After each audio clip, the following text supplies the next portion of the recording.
The wail of sirens closed in as Brittany Thornfield's smug confidence collapsed into fear. Detective Rodriguez's arrest warrant spelling the end of her reign. The HOA board froze on the dock, powerless, while Thomas Mitchell stepped forward with the documents that proved the truth. She hadn't just tried to tow a boat, she had tried to steal from the man who owned the entire lake. This is a story of arrogance meeting its breaking point. Watch until the end, hit like, and subscribe for more stories of justice served, and tell us in the comments where you're watching from today. Thomas Mitchell was living what most folks would call the perfect retirement. At 58, the former marine engineer had traded his hard hat and steel-toed boots for fishing gear and reading glasses. Settling into the lakeside home his grandfather had left him in the quiet community of Willowbrook Estates. The house wasn't much to look at from the outside, a modest two-story colonial with weathered blue shutters and a wraparound porch that had seen better decades.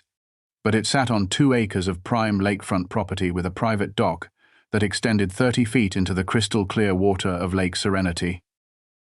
Thomas had spent his working years maintaining offshore drilling platforms in the Gulf of Mexico, troubleshooting complex hydraulic systems, and managing teams of roughnecks who respected competence over college degrees.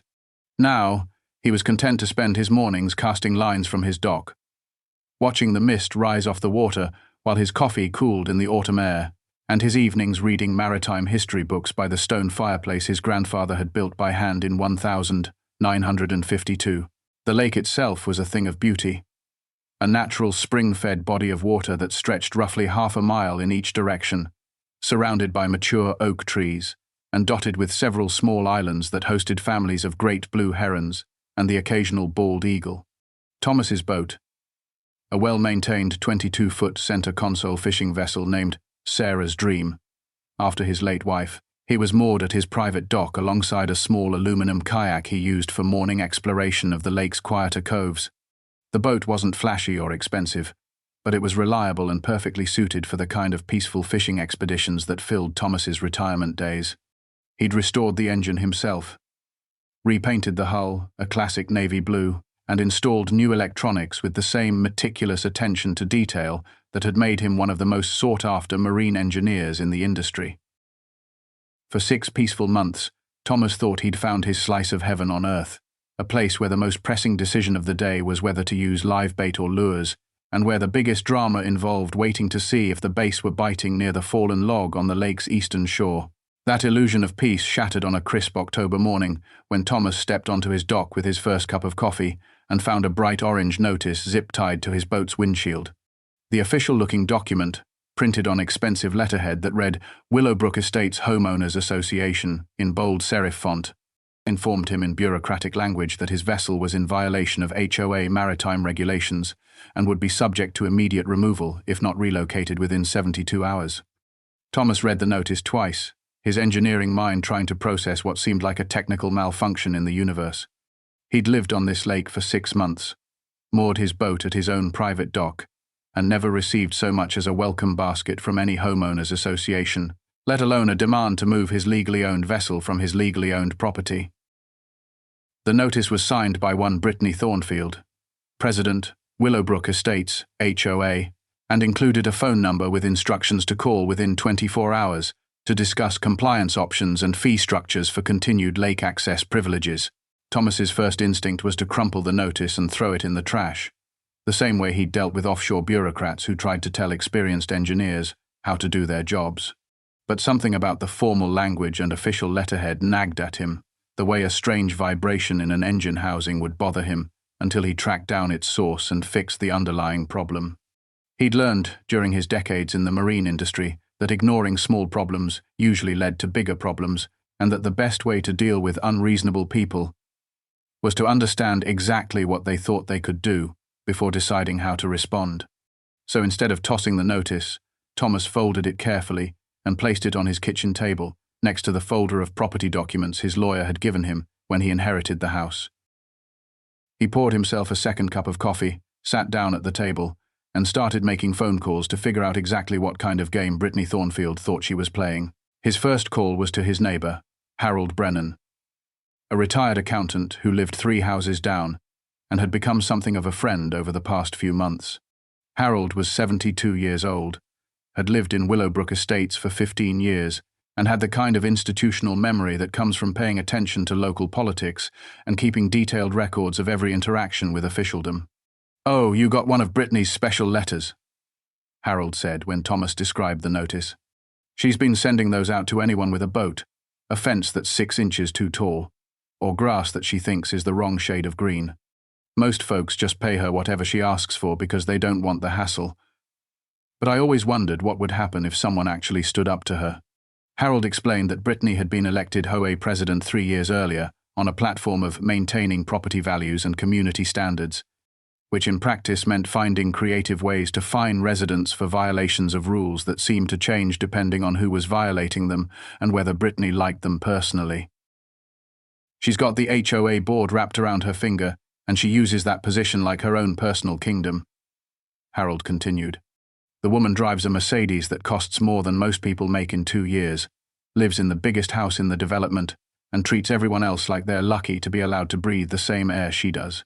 Thomas's second call was to the county clerk's office, where a helpful young woman named Jessica walked him through the process of pulling property records and HOA documentation. "If there's really an HOA with authority over your property, there should be recorded covenants and deed restrictions in your property file," Jessica explained.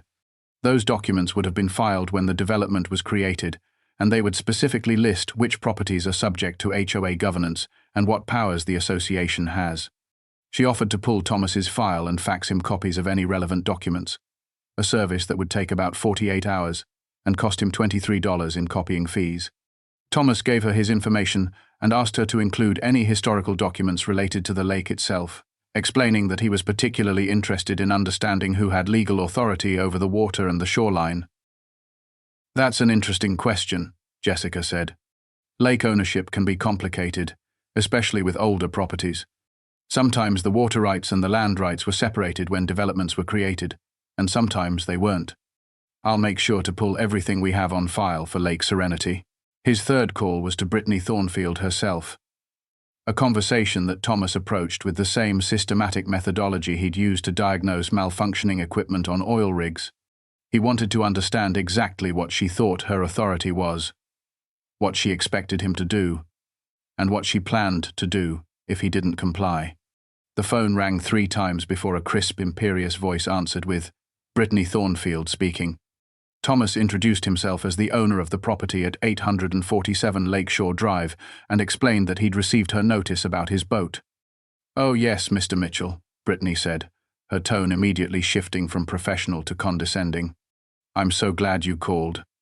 I was beginning to think you might be one of those difficult residents who ignores reasonable requests from their community leadership." She went on to explain that the HOA had recently implemented new watercraft management protocols, designed to maintain the aesthetic integrity of the lake and ensure that boat storage met community standards for safety, appearance. "According to our new guidelines," Brittany continued, her voice taking on the sing-song quality of someone reciting rules they'd memorized, "all watercraft must be stored in approved marina facilities or HOA-designated storage areas. Private docks are only permitted for temporary loading and unloading, not for permanent mooring." She explained that the HOA had contracted with Sunset Marina, located about 3 miles away, to provide discounted storage rates for community residents, and that the monthly fee would be just $250 for a boat the size of Thomas's. "Of course, there's also the lake access fee," she added casually. "Since you'll be using community waterways, there's an annual fee of $1,500 to cover maintenance, insurance, and administrative costs." Thomas did the math quickly in his head. $3,000 per year to store his boat off-site, plus $1,500 per year for the privilege of using the lake he could see from his kitchen window. 0. "And what happens if I don't agree to these new guidelines?" Thomas asked, keeping his voice level and professional. Brittany's laugh was the sound of someone who was used to getting her way and couldn't imagine why anyone would question her authority. "Well, Mr. Mitchell, I certainly hope it doesn't come to that," she said. "But if you're unwilling to comply with community standards, the HOA does have the authority to remove non-conforming items from common areas and charge the associated costs to the property owner. I'd hate to see your boat towed away, especially since towing fees for watercraft can be quite expensive. She went on to explain that the HOA also had the authority to place liens on properties for unpaid fines and fees, and that persistent violations could result in legal action that might force the sale of the property to satisfy outstanding debts. "I'm sure you understand that we're not trying to be unreasonable," Brittany concluded. "We're simply trying to maintain the quality of life and property values that make Willowbrook Estates such a desirable community. I'll need your decision by tomorrow evening, Mr. Mitchell. After that, I'm afraid the matter will be out of my hands." Thomas thanked Brittany for her time and hung up the phone, his mind already working through the problem like he was troubleshooting a complex system failure. He'd dealt with plenty of petty bureaucrats during his career, people who used their small amount of authority to make life difficult for others, but Brittany's approach seemed unusually aggressive and financially motivated. The fees she'd quoted were substantial enough to suggest that this wasn't just about community standards. It was about generating revenue, and the threat to tow his boat suggested that she was prepared to take direct action against residents who didn't comply. Thomas opened the folder of property documents his lawyer had given him and started reading through the deed, the title insurance policy, and the survey reports, looking for any mention of homeowners associations, covenants, or restrictions that might give Brittany the authority she claimed to have. What he found instead was something much more interesting. A handwritten note from his grandfather, tucked between the pages of the original 1952 deed, that read, "Tommy, if anyone ever tries to tell you what to do with this land or this lake, remind them that we owned the water before there was ever a development here. Check the old survey maps in the safety deposit box. Love, Grandpa Joe." The safety deposit box had been sitting in Thomas's bedroom closet for 6 months, along with his grandfather's other personal effects that he hadn't found the heart to go through since inheriting the property. Thomas carried the small metal box to his kitchen table and opened it with the key his grandfather's lawyer had given him, revealing a collection of old photographs, military medals from World War II, and a manila envelope labeled "Lake Property. Important," in his grandfather's careful handwriting. Inside the envelope was a survey map dated 1948, 4 years before his grandfather had built the house, showing the boundaries of a much larger property that included not just the 2 acres where the house sat, but the entire Lake Serenity and an additional 120 acres of surrounding woodland. The survey was signed by the county surveyor and recorded with the state, and it clearly showed that Joseph Mitchell had purchased the entire lake and the land around it from the Serenity Springs Development Company, which had planned to build a resort but had gone bankrupt during the post-war economic adjustment. There was also a letter from the County Water Authority, dated 1951, confirming that Joseph Mitchell held exclusive water rights to Lake Serenity and authorizing him to regulate access and usage as he saw fit. Thomas stared at the documents for a long time, his coffee growing cold as he processed what he was looking at. According to these records, his grandfather hadn't just bought a house with lake access. He'd bought the entire lake. Every drop of water, every fish, every inch of shoreline belonged to the Mitchell family, and had been legally owned by them since before Willowbrook Estates was even a gleam in some developer's eye. The implications were staggering. Brittany Thornfield wasn't just trying to charge him fees for using his own property, she was trying to charge him for access to a lake that he legally owned. It was like someone trying to charge him rent for sleeping in his own bed, or demanding payment for walking through his own front door. Thomas reached for his phone and called the county clerk's office back, asking Jessica to expedite his document request and to make sure she included any water rights records or environmental surveys related to Lake Serenity. "This is starting to get very interesting," he told her. "I think there might be some confusion about who actually owns what around here." The next morning brought another surprise. Thomas woke up to find 3 more orange notices attached to various parts of his property, including one zip-tied to his mailbox, one taped to his front door, and one staked into his front lawn like a campaign sign. These notices were different from the first one, more aggressive in tone and more specific in their threats. The first accused him of willful non-compliance with community watercraft regulations. The second cited him for unauthorized permanent structure modifications related to his dock, and the third threatened immediate legal action and property seizure if he didn't attend a mandatory HOA hearing scheduled for the following evening. Each notice included additional fees, a $100 fine for non-compliance, a $200 fine for the unauthorized dock, and a $500 administrative fee for the hearing. Thomas calculated that Brittany was now demanding $4,500 in total fees, plus the ongoing costs of boat storage and lake access, all for the privilege of using property that he was beginning to suspect he actually owned outright. He was reading the third notice when Harold Brennan walked up his driveway, moving with the careful steps of a man whose knees had seen better decades. "Looks like Brittany's really got it in for you," Harold observed, nodding at the orange papers in Thomas's hands. "I've never seen her come after someone this hard, this fast. Usually she starts with 1 or 2 violations and builds up to the really expensive stuff over a few months."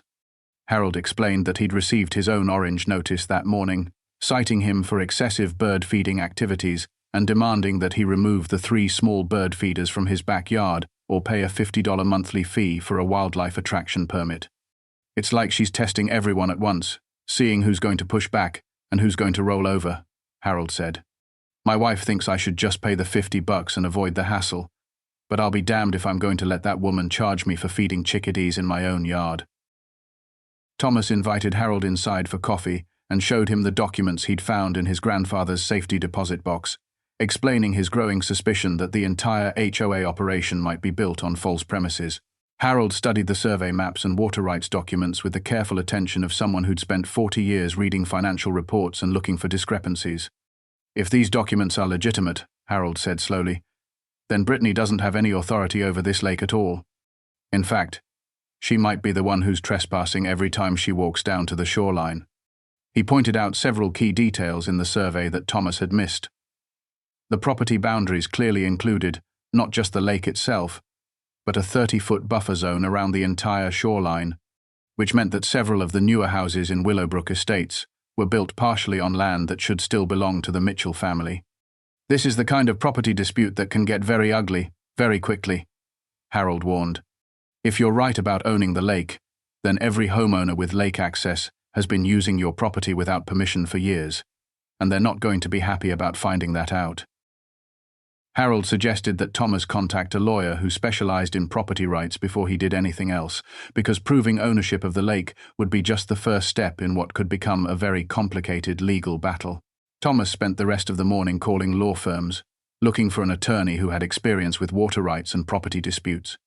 Most of the lawyers he spoke with seemed hesitant to take on a case involving an established homeowners association, explaining that HOA disputes were notoriously complex and expensive, and that homeowners rarely had the resources to fight organizations that could levy fees against entire communities to fund their legal battles.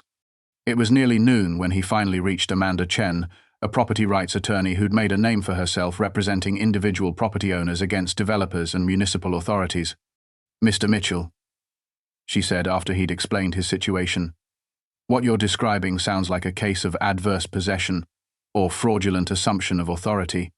If your family has owned that lake since 1948, and if the HOA was created without proper legal authority over the water rights, then you might have grounds for a significant lawsuit against the association and possibly against individual board members." Amanda agreed to meet with Thomas that afternoon to review his documents and discuss his options, warning him that this kind of case could take months or even years to resolve, and that he should be prepared for the HOA to escalate their tactics once they realized he was fighting back. The HOA hearing was scheduled for 7 o'clock that evening in the community center, a modern brick building that served as the unofficial headquarters of Brittany Thornfield's expanding bureaucratic empire.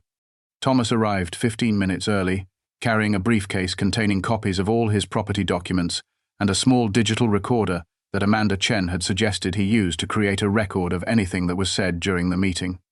The community center's main room had been arranged like a courtroom, with a long table at the front for the HOA board members and several rows of folding chairs for residents. Brittany sat in the center chair at the board table, wearing a navy blue business suit that probably cost more than Thomas's boat payments, flanked by 4 other board members who looked like they'd rather be anywhere else in the world. About a dozen other residents filled the folding chairs, including Harold Brennan and several other neighbors that Thomas recognized from his morning walks around the development. Brittany called the meeting to order with the kind of theatrical formality that suggested she'd been looking forward to this confrontation. "We're here tonight to address the willful non-compliance of Mr. Thomas Mitchell with established community standards and HOA regulations, she announced, her voice echoing off the community center's high ceiling. Mr. Mitchell has been given multiple opportunities to bring his property into compliance with community guidelines, and he has chosen instead to ignore reasonable requests from his elected community leadership. She went on to detail Thomas's various violations, reading from the orange notices she'd posted around his property and adding several new charges that she claimed to have discovered during her property compliance inspection that afternoon. According to Brittany, Thomas was also in violation of community standards for excessive dock lighting.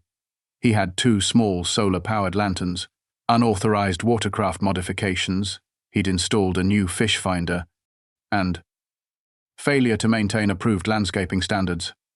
His grass was apparently half an inch taller than the HOA guidelines allowed. The total fees and fines now exceeded $7,000, and Brittany informed the room that failure to pay within 10 days would result in a lien against Thomas's property and the beginning of foreclosure proceedings.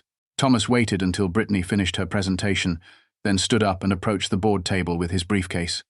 "Mrs. Thornfield," he said, his voice carrying the calm authority of someone who'd spent years managing teams of workers in high-stress situations. "Before we discuss compliance with HOA regulations, I think we need to establish exactly what authority this HOA actually has over my property." He opened his briefcase and pulled out the 1,948 survey map, spreading it on the table in front of the board members. "This is a survey of my property, conducted by the county and recorded with the state in 1,948. As you can see, the boundaries of my family's property include the entire Lake Serenity and the surrounding buffer zone." Brittany glanced at the survey and waved it away dismissively. "Mr. Mitchell, I don't know where you got that old piece of paper, but I can assure you that the current property records show clearly defined boundaries that do not include the lake. The lake is a community amenity, managed by this HOA for the benefit of all residents." Thomas smiled and pulled out the water rights documentation from the county authority. "Actually, Mrs. Thornfield, the lake is private property, owned by my family since before this development existed. These water rights documents confirm that my grandfather held exclusive authority over Lake Serenity, and those rights were passed to me when I inherited the property." The room went completely silent, except for the sound of Harold Brennan chuckling softly in the back row. Brittany's face had turned an interesting shade of red, and she was staring at the water rights documents like they were written in a foreign language. "This is ridiculous," she finally sputtered. "You can't just show up here with some old papers and expect us to believe that you own an entire lake. If that were true, don't you think someone would have mentioned it when this development was built?" Thomas pulled out the deed to his property, pointing to the specific language that described the boundaries and water rights. "Actually, Mrs. Thornfield, I think someone did mention it. The question is whether the HOA bothered to do proper due diligence before claiming authority over property that didn't belong to them." One of the other board members, a nervous-looking man in his 60s, leaned over to whisper something in Brittany's ear. She shook her head sharply and turned back to Thomas, with the kind of smile that doesn't reach the eyes. "Mr. Mitchell, even if these documents are authentic, which I seriously doubt, the HOA has been managing this lake for years. We've made substantial improvements. We've maintained the water quality, and we've provided access and amenities for all residents. I'm sure we can work out some kind of arrangement that recognizes both your claimed ownership and the HOA's ongoing management role." Thomas had been expecting something like this. The attempt to negotiate a compromise that would let Brittany save face while still maintaining some level of control. "I appreciate your offer, Mrs. Thornfield," he said, "but I'm not interested in any arrangement that involves paying fees to use my own property or accepting HOA management of resources that belong to my family. What I am interested in is understanding exactly how this HOA was established and what legal authority it actually has." He pulled out the final document from his briefcase. A letter from Amanda Chen, requesting copies of all HOA founding documents, covenants, and recorded restrictions related to Lake Serenity. "My attorney has requested that the HOA provide documentation proving its legal authority over the lake and the surrounding properties.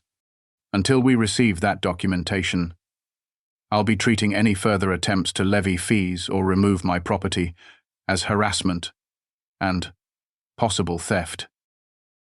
Brittany's composure finally cracked completely. She stood up from her chair, her hands shaking with barely controlled rage.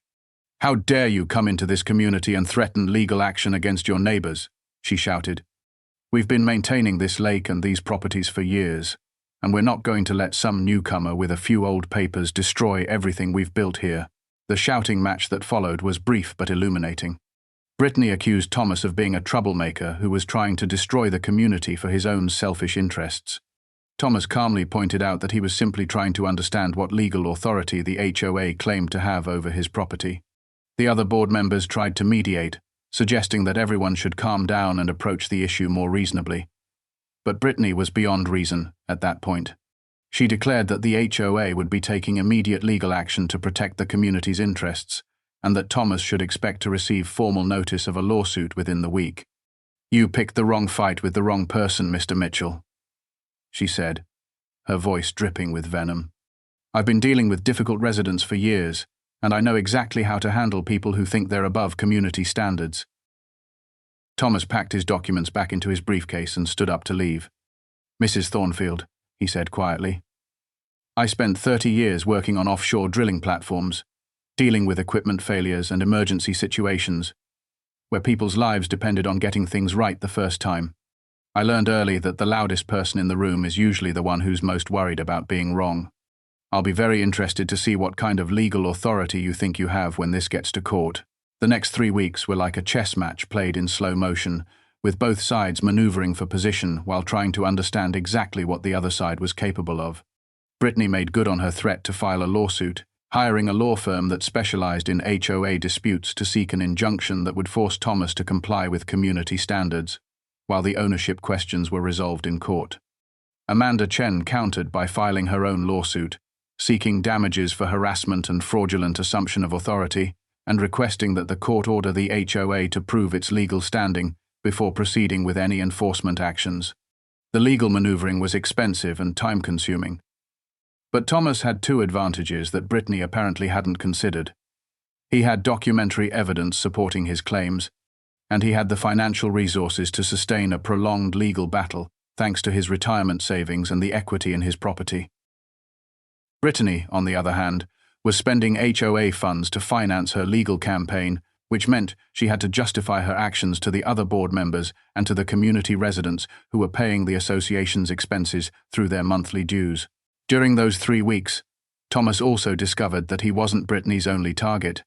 Harold Brennan introduced him to 6 other residents who'd received various orange notices and demands for fees, including a retired school teacher who'd been fined for planting non-approved flowers in her front yard, a young couple who'd been cited for having outdoor furniture that wasn't listed in the HOA's approved aesthetics catalogue, and an elderly veteran who'd been told that his American flag was too large for community standards. Each of these residents had paid Brittany's fines rather than fight them, partly because the amounts were relatively small and partly because they were intimidated by her threats of legal action and property liens. "She's been building this little empire one violation at a time," Harold explained during one of their morning coffee conversations. "Most people pay up because they don't want the hassle, and she uses that money to fund more aggressive enforcement actions against the people who do fight back."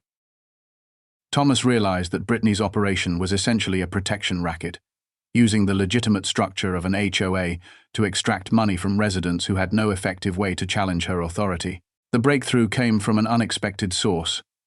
Jessica, from the county clerk's office, called Thomas with news about the historical documents she'd been researching. "Mr. Mitchell, I found something very interesting in our archives," she said, her voice containing the excitement of someone who'd uncovered a genuine mystery. "There are no recorded covenants or deed restrictions for Willowbrook Estates that mention Lake Serenity or water rights. In fact, there's no record of the lake being included in the development plans when the subdivision was approved by the county." She explained that the developer who'd created Willowbrook Estates had apparently built the houses around the existing lake without ever obtaining legal authority to include the water in the community amenities, possibly hoping that the original owners wouldn't notice or wouldn't care.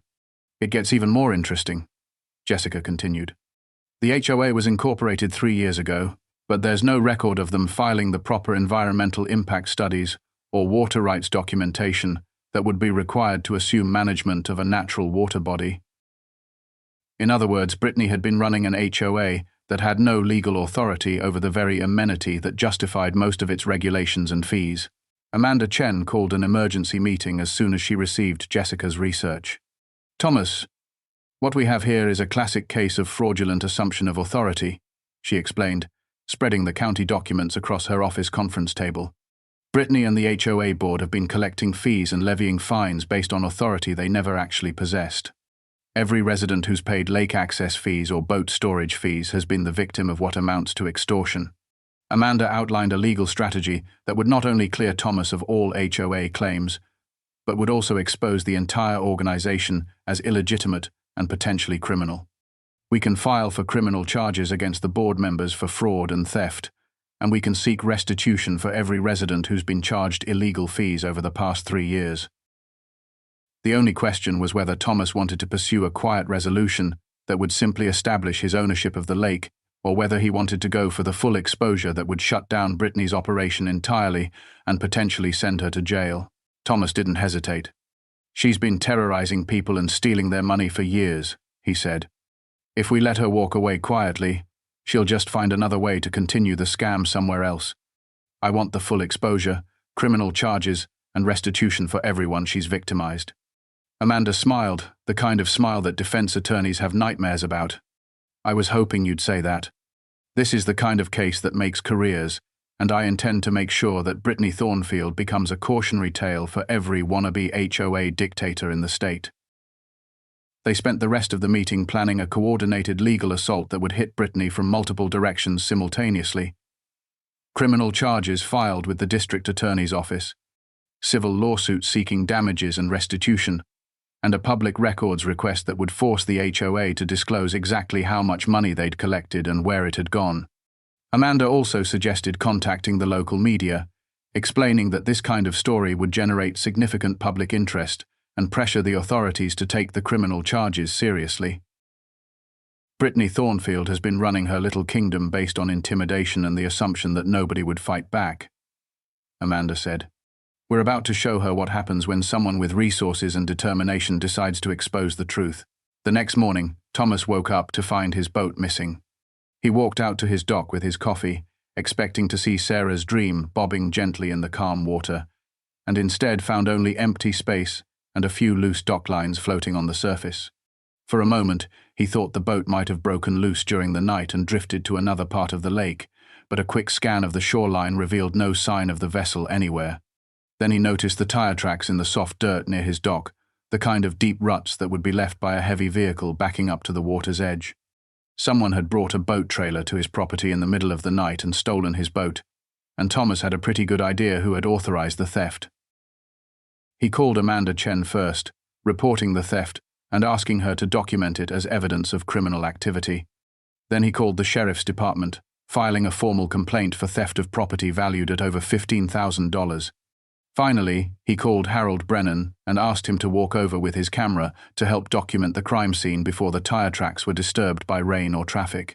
The sheriff's deputy who responded to Thomas's call was a young man named Officer Martinez, who seemed genuinely outraged by what he was seeing. "Sir, someone brought a truck and trailer onto your private property in the middle of the night and stole your boat," he asked, taking photographs of the tire tracks and the empty dock. "Do you have any idea who might have done this, or who might have had access to your property?" Thomas explained the ongoing dispute with Brittany Thornfield and the HOA, including their threats to remove his boat if he didn't comply with their demands. Officer Martinez shook his head in disbelief. "I've heard of HOA disputes getting ugly, but I've never seen one where the association actually stole someone's property. This is grand theft, and if we can prove who was responsible, they're looking at serious felony charges." He spent the next hour gathering evidence and taking statements, including testimony from Harold Brennan, who confirmed that he'd seen a large truck with a boat trailer driving through the neighborhood around 2 in the morning, but hadn't thought anything of it at the time. By noon, Thomas had received 3 phone calls that made it clear Brittany had overplayed her hand in a spectacular way. The first call came from Amanda Chen, who'd been contacted by a reporter from the local newspaper interested in covering the story of an HOA president who'd allegedly stolen a resident's boat. "Thomas, this story is about to go public in a big way," Amanda warned.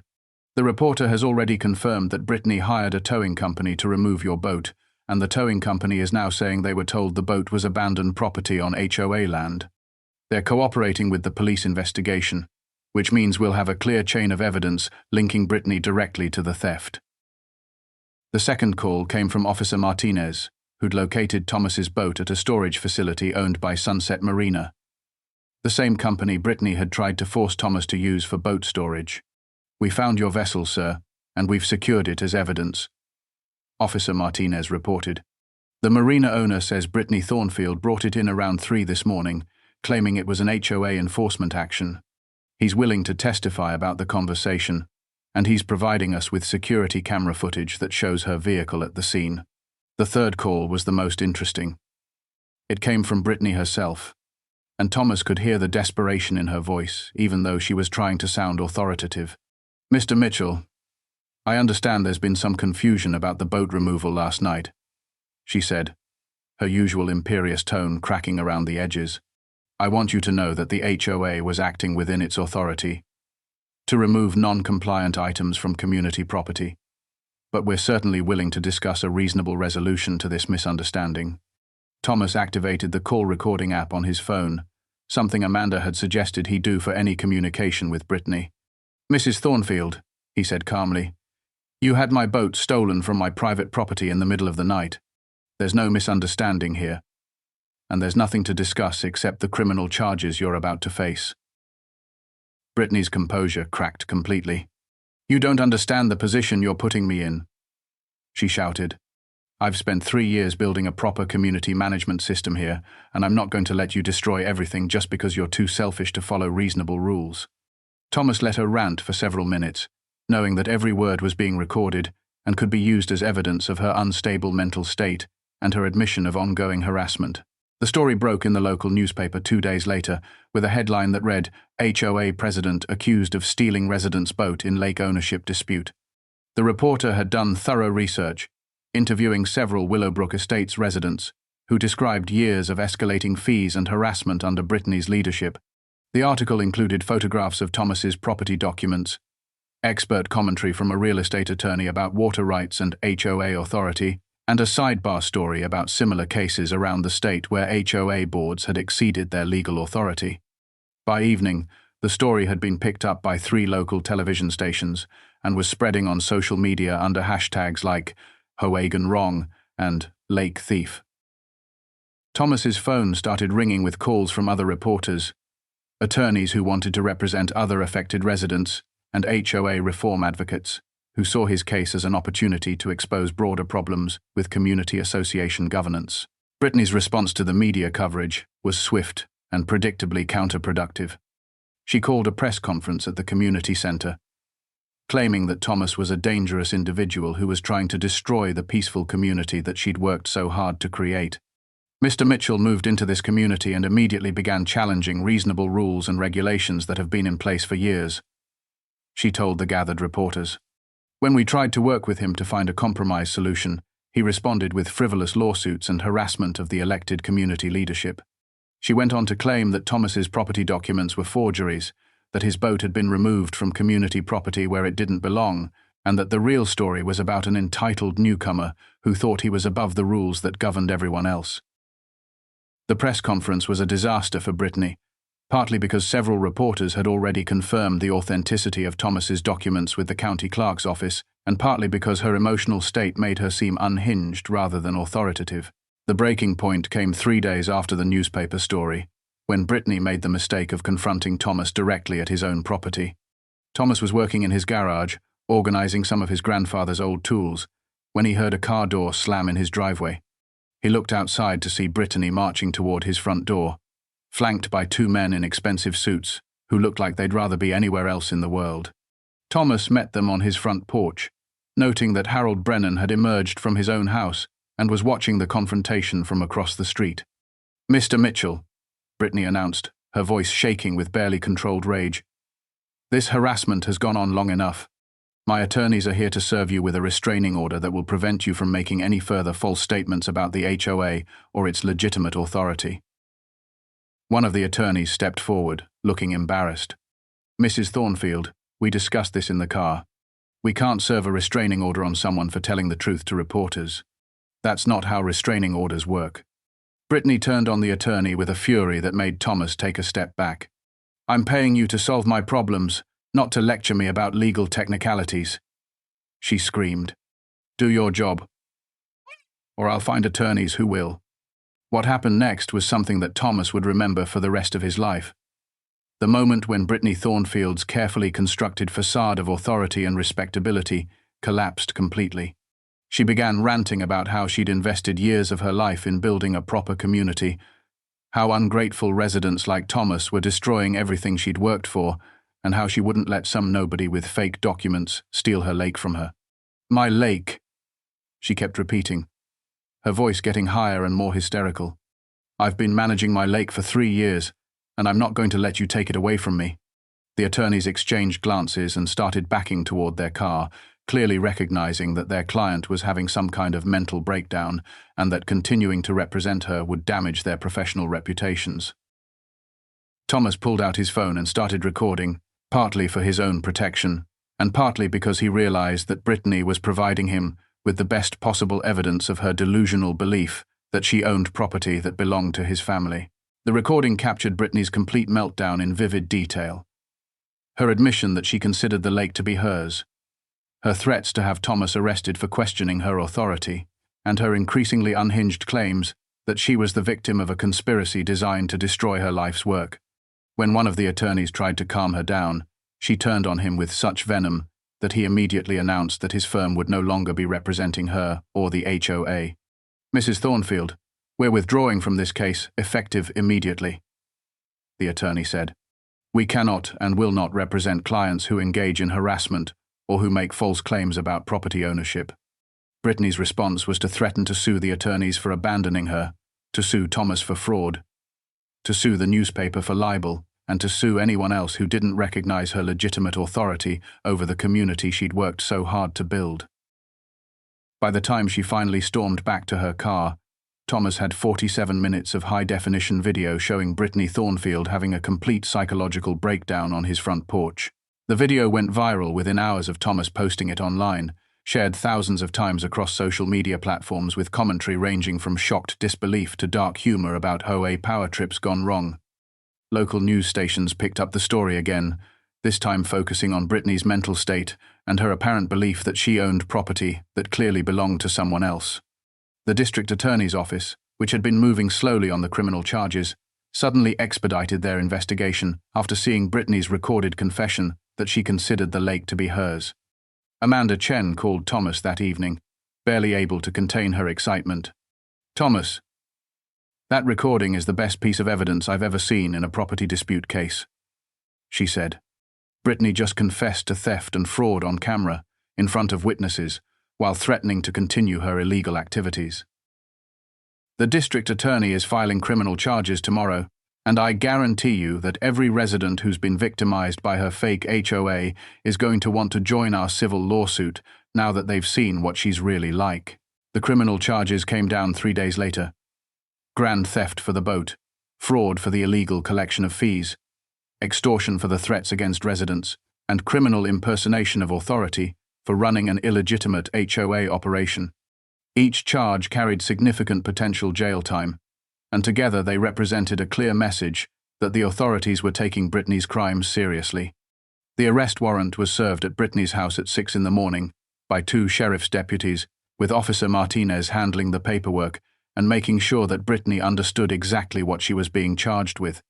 Brittany's neighbors later reported that she could be heard screaming about persecution and conspiracy from inside the police car as she was driven away, her voice carrying across the quiet suburban morning like an air raid siren, announcing the end of her reign of terror. The arrest made the front page of the newspaper and was the lead story on every local news broadcast, with reporters describing it as the culmination of one of the most bizarre HOA disputes in state history. The legal proceedings that followed were swift and decisive, partly because Brittany's behavior had been so well documented, and partly because her recorded confession eliminated any doubt about her guilt. She hired a new attorney, a criminal defense specialist who immediately tried to negotiate a plea bargain that would avoid jail time in exchange for full restitution to her victims. The district attorney's office was initially receptive to the plea deal, until Brittany fired her attorney and decided to represent herself in court, claiming that the entire legal system was part of a conspiracy to destroy her reputation and steal her property. Her first court appearance was a spectacle that attracted reporters from 3 counties and a courtroom gallery packed with Willowbrook estates. Residents who wanted to see Brittany face justice for years of harassment and illegal fees. Brittany used her time before the judge to deliver a rambling 40-minute speech about her dedication to community service, her legal authority as an elected HOA president, and her belief that Thomas Mitchell was a criminal who had forged documents to steal her lake. The judge, a patient man with 30 years of experience dealing with delusional defendants, listened to Brittany's entire speech before calmly explaining that the court had already verified the authenticity of Thomas's property documents and that no evidence had been presented to support any of her claims about fraud or forgery. "Mrs. Thornfield," Judge Harrison said, his voice carrying the weight of absolute authority, "you are not on trial here because of a property dispute.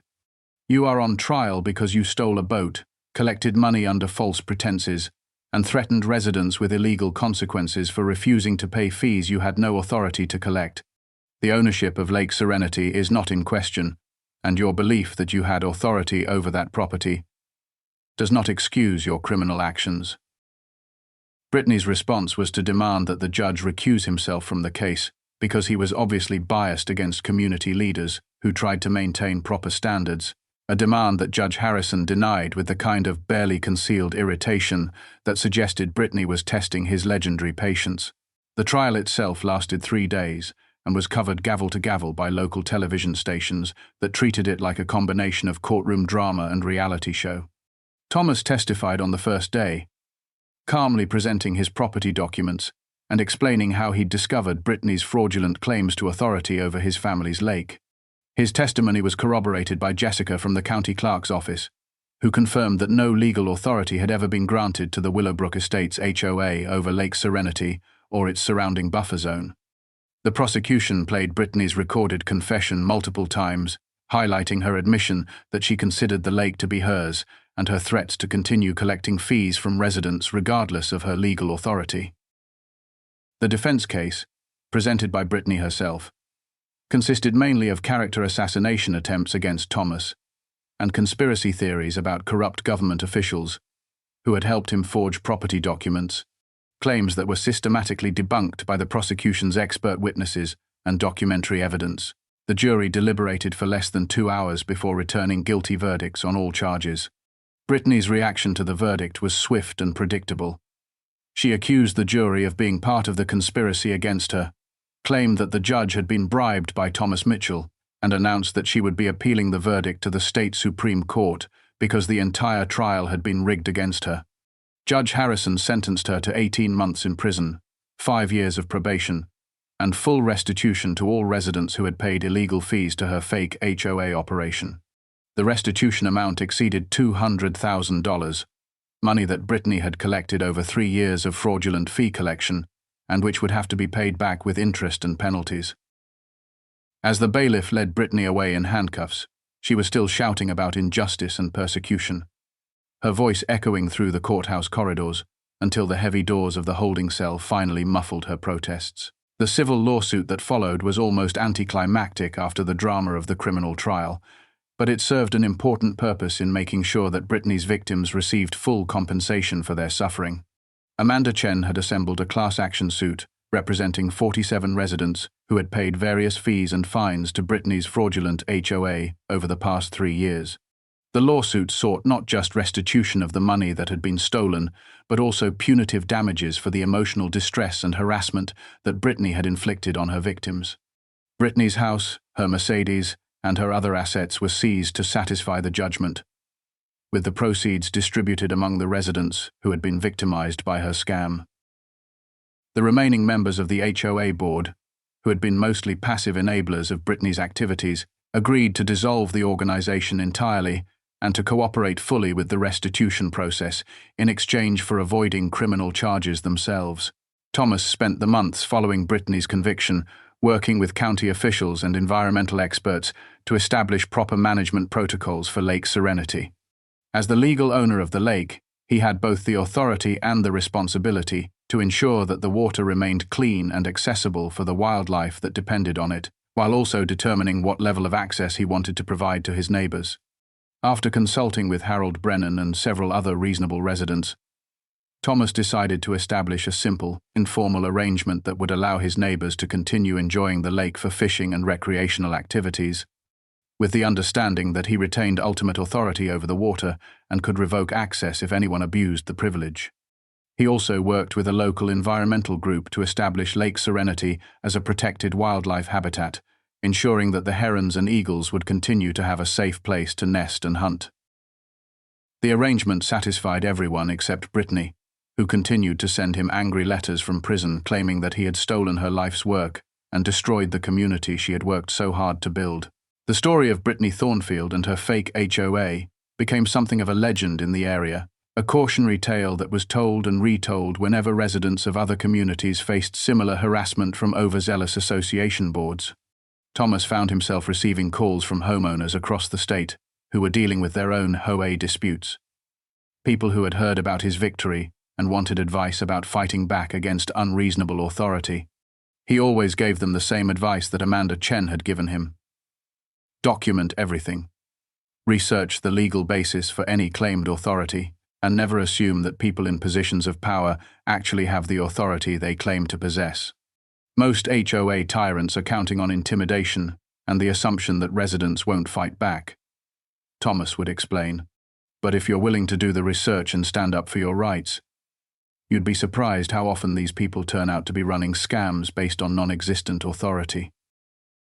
Several of the homeowners who called Thomas ended up discovering that their own HOAs had been operating without proper legal foundation, leading to a wave of similar exposures and prosecutions across the region.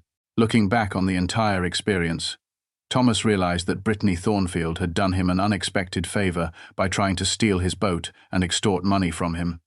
Her aggressive overreach had forced him to research his property rights thoroughly, leading to the discovery that his family owned resources that were far more valuable than he had ever imagined.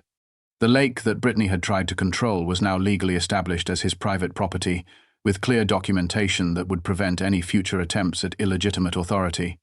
More importantly, Brittany's criminal prosecution had sent a clear message to other would-be HOA dictators that residents were willing and able to fight back against harassment and fraud.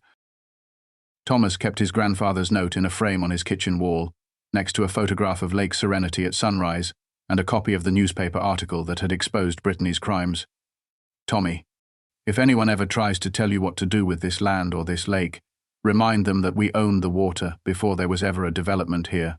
The morning that Brittany was finally arrested, Thomas was standing on his dock with Harold Brennan, watching a family of great blue herons fish in the shallow water near the eastern shore. It was the same spot where he'd moored Sarah's dream before Brittany had it stolen, and the same view that his grandfather had enjoyed for 50 years before Thomas had inherited the property. "You know," Harold said, sipping his coffee and watching the police cars leave Brittany's driveway, "I always wondered what would happen if someone actually stood up to her. I just never imagined it would be this spectacular." Thomas smiled and cast his fishing line toward the spot where the herons were working, watching the ripples spread across the surface of his lake in perfect concentric circles. "Sometimes the best way to deal with a bully is to let them hang themselves with their own rope," he said. Brittany spent 3 years building a reputation as someone who always got her way. She never considered what would happen if she picked a fight with someone who had more resources, more patience, and better legal documentation than she did. Brittany Thornfield served 14 months of her 18-month sentence, with the remainder commuted for good behavior that prison officials described as grudging compliance rather than genuine rehabilitation. Upon her release, she moved to another state where she attempted to establish a property management consulting business, but her criminal record and the widespread media coverage of her case made it impossible for her to find clients who trusted her with authority over their properties.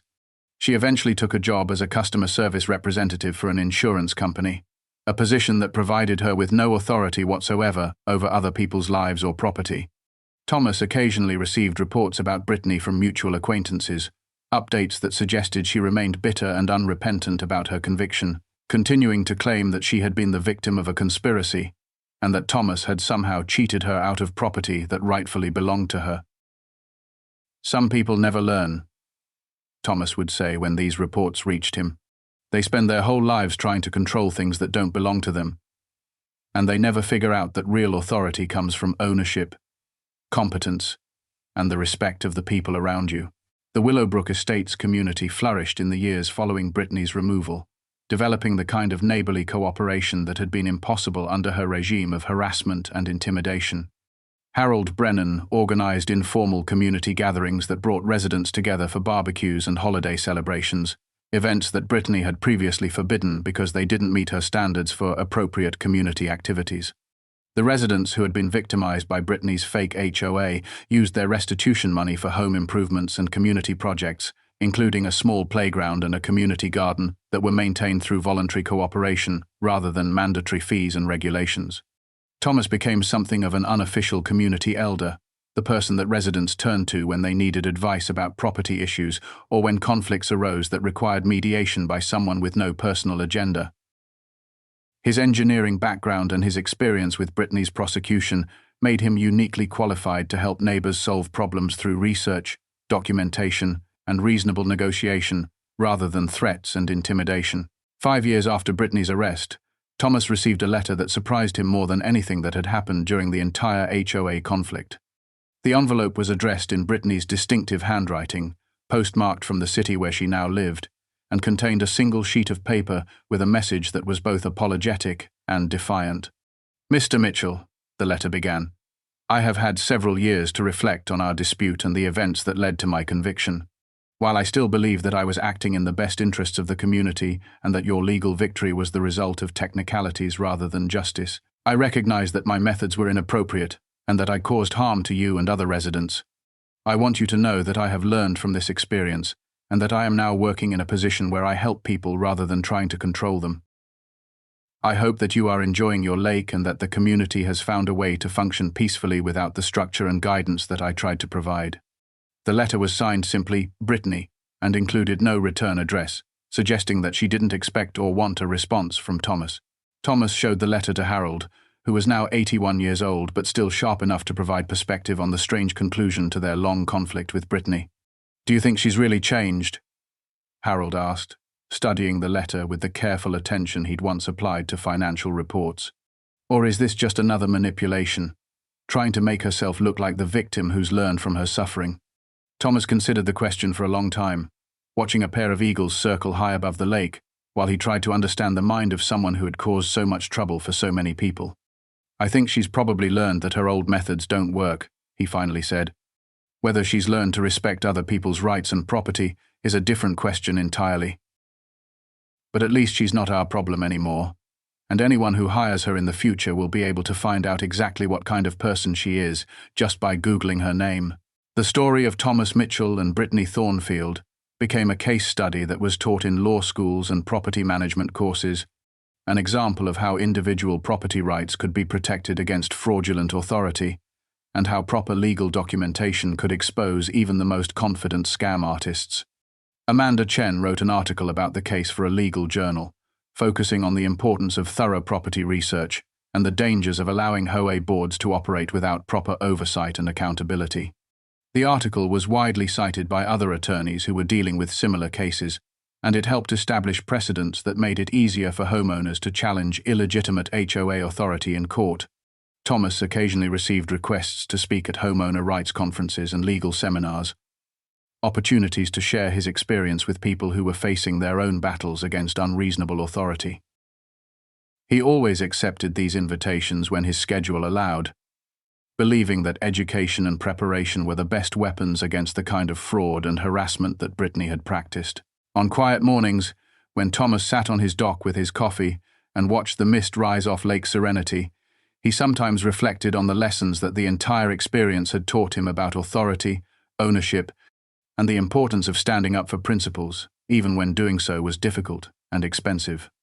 He'd learned that legitimate authority was always based on documented legal foundation, that people who relied on intimidation and threats were usually hiding their lack of real power, and that most bullies would back down when confronted by someone who was prepared to fight back with facts and evidence.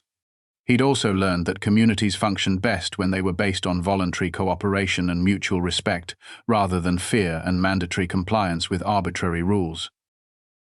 Most importantly, he'd learned that his grandfather's advice about checking old documents and understanding property rights had been more valuable than any inheritance of money or material possessions could have been. The lake itself remained as beautiful and peaceful as it had been when Thomas first inherited the property, its clear water reflecting the changing seasons and providing habitat for the wildlife that had lived there long before any humans had built houses or created homeowners associations. Thomas continued to allow his neighbors reasonable access to the water for fishing and recreation, asking only that they respect the environment and the wildlife that called the lake home. The arrangement worked well because it was based on mutual respect and common sense, rather than bureaucratic rules and financial penalties, and because everyone understood that Thomas's authority over the lake was legitimate and legally documented. Children from the neighborhood learned to fish from the shoreline. Elderly residents found peaceful places to sit and read, and young couples discovered quiet coves where they could paddle kayaks and watch the sunset paint the water in brilliant colors. It was exactly the kind of community that Brittany had claimed to want to create, but which had been impossible to achieve through her methods of control and intimidation. Years passed peacefully in Willowbrook Estates, with the community developing the kind of stable, neighborly relationships that can only exist when people are free from the fear of arbitrary punishment and harassment. Thomas aged gracefully into his role as the community's unofficial elder statesman, the person that neighbors trusted to mediate disputes and provide advice based on experience and common sense. Harold Brennan remained his closest friend until Harold's death at age 87, passing away peacefully in his sleep after a life that had spanned the Great Depression, World War II, and the remarkable transformation of their small community from Brittany's reign of terror to the peaceful cooperation that followed her downfall. New residents moved into the neighborhood over the years, people who had heard the story of Brittany and Thomas, but who experienced Willowbrook Estates as a place where neighbors helped each other solve problems rather than creating new ones through bureaucratic harassment. Thomas made sure that each new resident understood the history of the community and the importance of maintaining the voluntary cooperation that had replaced Brittany's mandatory compliance system. The final chapter of the Brittany Thornfield story came 15 years after her arrest, when Thomas received a phone call from a police detective in Brittany's new city, asking him to provide information about her criminal history. Brittany had apparently been arrested again, this time for attempting to establish a fraudulent property management company that collected fees from tenants for services that were never provided. "We found your name in our case files as someone who had dealt with similar crimes from this defendant," Detective Wilson explained. "We're trying to establish a pattern of behavior that shows this wasn't just a one-time mistake, but a continuing pattern of fraud and theft." Thomas provided a detailed statement about Brittany's activities in Willowbrook Estates, including copies of the court records and media coverage that had documented her conviction and imprisonment. "I wish I could say I'm surprised," Thomas told the detective. But Brittany never seemed to understand that her problems came from trying to control things that didn't belong to her, rather than from the people who caught her doing it. Some people just never learn that there are consequences for their actions. Brittany's second conviction resulted in a longer prison sentence, partly because of her prior record, and partly because her new crimes involved vulnerable, elderly tenants who had been financially devastated by her fraudulent fees. Thomas felt no satisfaction in learning about her continued legal troubles, but he was relieved to know that she was finally being held accountable for the pattern of behavior that had made life miserable for so many innocent people. He thought about the letter she'd sent him years earlier, with its mixture of apology and defiance, and realized that Brittany had never really understood the difference between legitimate authority and fraudulent control. She'd apparently spent the years since her first conviction looking for new ways to exercise power over other people's lives and property, never learning that real respect and authority had to be earned through competence and service, rather than demanded through threats and intimidation. Thomas hoped that her second imprisonment would finally teach her the lessons that her first conviction had failed to impart, but he suspected that Brittany would continue to blame others for her problems rather than taking responsibility for the choices that had repeatedly landed her in legal trouble. As Thomas entered his 70s, he began making plans to ensure that Lake Serenity would continue to be protected and properly managed after his death. He worked with environmental lawyers to establish a trust that would preserve the lake as a wildlife habitat, while continuing to provide reasonable access for the residents of Willowbrook Estates and their descendants. The trust was structured to prevent any future attempts at fraudulent authority over the lake with clear documentation of ownership and management authority that would be impossible for future Brittany Thornfields to challenge or manipulate. He also established an educational fund that would provide scholarships for local students studying environmental science or property law, ensuring that future generations would have the knowledge and skills needed to protect natural resources from exploitation and mismanagement. The trust and scholarship fund were funded through the sale of timber rights on the buffer zone around the lake, a sustainable approach that generated ongoing revenue while preserving the environmental integrity of the area. Thomas took great satisfaction in knowing that Brittany's attempt to steal his property had ultimately led to permanent legal protections that would prevent anyone else from ever making similar fraudulent claims. The irony wasn't lost on him that Brittany's greed and overreach had forced him to create the very kind of comprehensive legal framework that would have prevented her crimes if it had existed when she first started harassing residents. In a very real sense, Brittany Thornfield had ensured that no future Brittany Thornfield would ever be able to terrorize the community she had tried so hard to control. The community center where Brittany had once held her intimidating HOA meetings was converted into a library and meeting space that served the entire area, funded by donations from residents who remembered the contrast between Brittany's authoritarian rule and the cooperative spirit that had flourished after her removal. The building became a symbol of positive community development, hosting everything from children's reading programs to senior citizen exercise classes to volunteer coordination meetings for local environmental projects. Thomas often attended these gatherings, not as an authority figure, but as a neighbor who was willing to share his experience and expertise when it was needed and wanted. He found deep satisfaction in seeing how the community had learned to solve problems through discussion and cooperation rather than through the fear and mandatory compliance that had characterized Brittany's approach to community management. The transformation from Brittany's authoritarian regime to genuine democratic cooperation became a model that other communities studied and emulated, proof that neighborhoods could function effectively without giving up their freedom to petty tyrants and bureaucratic bullies. On the 20th anniversary of Brittany's arrest, the local newspaper ran a retrospective article about the case, interviewing Thomas and several other residents about how the experience had changed their understanding of community governance and individual rights. "The most important thing we learned," Thomas told the reporter, "is that legitimate authority has to be based on legal documentation and community consent, not on intimidation and the assumption that people won't fight back. Brittany taught us that we can't take our property rights for granted, and that we have a responsibility to research and understand the legal basis for any claims of authority over our homes and communities." The article noted that the Willowbrook Estates community had become one of the most stable and cooperative neighborhoods in the county, with property values that had increased steadily over the years, as people sought to live in a place where neighbors respected each other's rights and worked together to solve common problems. Several residents mentioned that they had moved to Willowbrook Estates specifically because of its reputation for reasonable community governance and its history of successfully resisting fraudulent authority. Thomas's own reputation as a defender of property rights led to occasional consulting requests from homeowners in other communities who were facing similar challenges from overreaching HOAs or fraudulent authority figures. He always approached these cases with the same systematic methodology he'd used in his engineering career and in his battle with Brittany. Research the legal foundation thoroughly, document everything carefully, and never assume that people in positions of authority actually have the power they claim to possess. Several of these consulting cases resulted in the exposure of fraudulent HOAs and the criminal prosecution of board members who had been collecting illegal fees or exercising authority they didn't actually have. The Brittany Thornfield case wasn't unique. Thomas would explain to reporters who covered these subsequent exposures. There are people like her all over the country, running scams based on the assumption that homeowners won't do the research necessary to expose their fraudulent claims. The best defense against these scam artists is education, preparation, and the willingness to fight back when someone tries to steal your property or your rights. As Thomas approached his 80th birthday, he reflected on the strange turns that life had taken since his retirement from marine engineering. He'd thought he was settling into a quiet lakeside retirement, spending his days fishing and reading and enjoying the peaceful property his grandfather had left him.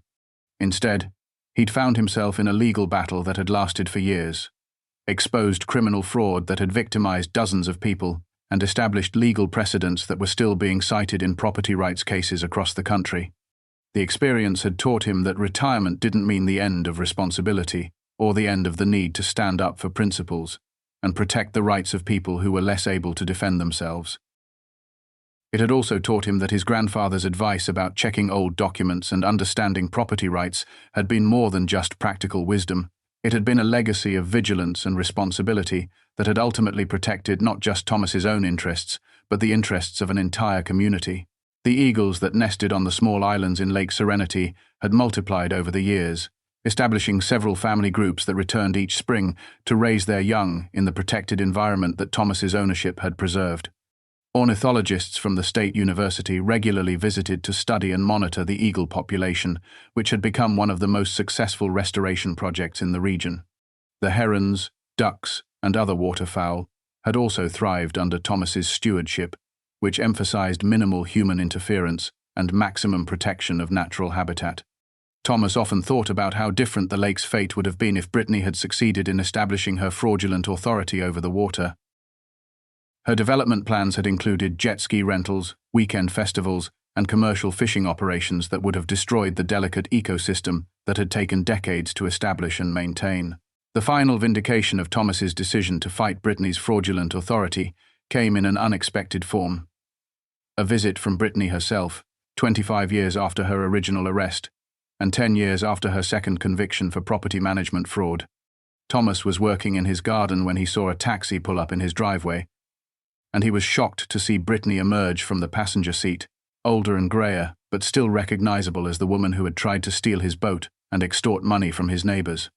She approached his front porch slowly, moving with the careful steps of someone who was no longer confident of her welcome anywhere. "Mr. Mitchell," she said, her voice barely above a whisper, "I hope you'll forgive the intrusion, but I wanted to speak with you before I leave this area permanently." Thomas invited her to sit on his porch, partly out of curiosity and partly out of the kind of courtesy that had been impossible during their years of legal conflict. Brittany explained that she'd been diagnosed with a serious illness and had been spending her remaining time trying to make peace with the people she'd wronged during her years of fraudulent authority and criminal behavior. "I know that nothing I say can undo the harm I caused to you and your neighbors," she said, staring out at the lake that had been the center of their long conflict. "But I wanted you to know that I finally understand that I was wrong about everything. You really did own this lake. You really did have the legal right to use your property as you saw fit. And I really was stealing money from people who trusted me to act in their best interests." She went on to explain that her second prison sentence had finally forced her to confront the reality that her problems came from her own choices and behavior rather than from conspiracies or persecution by her victims. "I spent most of my adult life trying to control things that didn't belong to me. And I never realized that real satisfaction comes from helping people rather than from having power over them." Thomas listened to Brittany's apology with the same careful attention he'd applied to understanding complex engineering problems, trying to assess whether her expressions of remorse were genuine or whether this was another manipulation designed to serve her own interests. What convinced him that her apology was sincere was her detailed knowledge of how her actions had affected specific individuals in the community, including residents she had harassed, who Thomas didn't even know she was aware of. She had clearly spent considerable time researching the consequences of her actions and understanding the full scope of the harm she had caused through her years of fraudulent authority and criminal behavior. "I don't expect forgiveness," Brittany concluded. "But I wanted you to know that your decision to fight back probably saved other communities from going through what Willowbrook Estates experienced. My second arrest and conviction wouldn't have happened if you hadn't established the legal precedents that made it easier for other victims to prove what I was doing to them." After Brittany left, Thomas sat on his porch for a long time, watching the sun set over the lake and reflecting on the strange conclusion to a conflict that had shaped so much of his retirement years. He felt no satisfaction in Brittany's illness, or in her belated recognition that she had been wrong about everything, but he was glad to know that she finally understood the difference between legitimate authority and fraudulent control. More importantly, he was satisfied to know that his decision to fight back had ultimately protected other potential victims from experiencing the harassment and financial exploitation that Brittany had inflicted on his community. The legal precedents established by his case had indeed made it easier for other homeowners to challenge fraudulent HOAs and expose criminal board members who were abusing their positions for personal gain. Thomas realized that his battle with Brittany had been about much more than just protecting his own property rights. It had been about establishing the principle that individuals had both the right and the responsibility to resist fraudulent authority wherever they encountered it. The story of Thomas Mitchell and Brittany Thornfield became a permanent part of the local history, preserved in newspaper archives, court records, and the collective memory of a community that had learned valuable lessons about the importance of legal documentation, individual rights, and the courage required to stand up against fraudulent authority. Children who grew up in Willowbrook Estates learned the story as part of their understanding of how their peaceful community had been created through the determination of neighbors who refused to be intimidated by bullies and scam artists. The lake itself became a symbol of successful resistance to fraudulent control, a reminder that legitimate ownership and authority could be established and protected through proper legal channels and community cooperation. Thomas's victory over Brittany's fraudulent HOA proved that individuals with limited resources could still successfully challenge well-funded scam operations if they were willing to do the necessary research, document their case thoroughly, and persist through the complex legal processes required to expose fraud and recover stolen property. In his final years, Thomas continued to serve as an informal advisor to homeowners across the region who were dealing with their own HOA disputes and property rights challenges. He always emphasized the same principles that had guided his successful battle with Brittany. Understand your legal rights thoroughly, document everything carefully. Never assume that people in authority positions actually have the power they claim, and be prepared to fight back when someone tries to steal your property or violate your rights.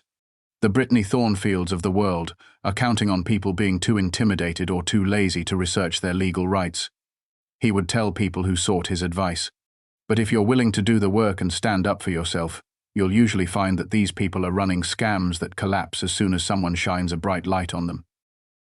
His advice helped dozens of homeowners successfully challenge fraudulent authority and protect their property rights, creating a network of informed and prepared residents who were immune to the kind of intimidation tactics that Brittany had relied upon.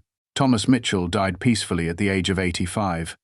Surrounded by neighbors who had become lifelong friends through their shared experience of transforming Willowbrook Estates from a community terrorized by fraudulent authority into a cooperative neighborhood based on mutual respect and voluntary participation. His funeral was held at the community center that had once been the headquarters of Brittany's authoritarian regime, but which had been transformed into a symbol of positive community development and democratic cooperation. The service was attended by hundreds of people whose lives had been touched by Thomas's example of principled resistance to fraudulent authority, including many homeowners from other communities who had successfully used his legal precedents to protect their own property rights. Lake Serenity, which remained under the protection of the environmental trust that Thomas had established, continued to serve as a reminder that individual determination and proper legal documentation could successfully protect natural resources and community values against those who would exploit them for personal gain. The legacy of Thomas Mitchell's battle with Brittany Thornfield extended far beyond Willowbrook Estates, inspiring property rights advocates across the country and establishing legal precedents that continued to protect homeowners from fraudulent HOA operations decades after the original case was resolved. Law schools used the case as an example of how individual property owners could successfully challenge institutional fraud, and homeowner rights organizations distributed copies of Thomas's court filings as templates for people facing similar challenges. The Brittany Thornfield case became a standard reference in legal textbooks dealing with property rights, fraudulent authority, and the importance of proper documentation in establishing legitimate ownership and control. Most importantly, the case demonstrated that ordinary people with limited resources could still successfully defend their rights against well-funded scam operations if they were willing to do the necessary research and persist through the legal processes required to expose fraud and protect legitimate ownership.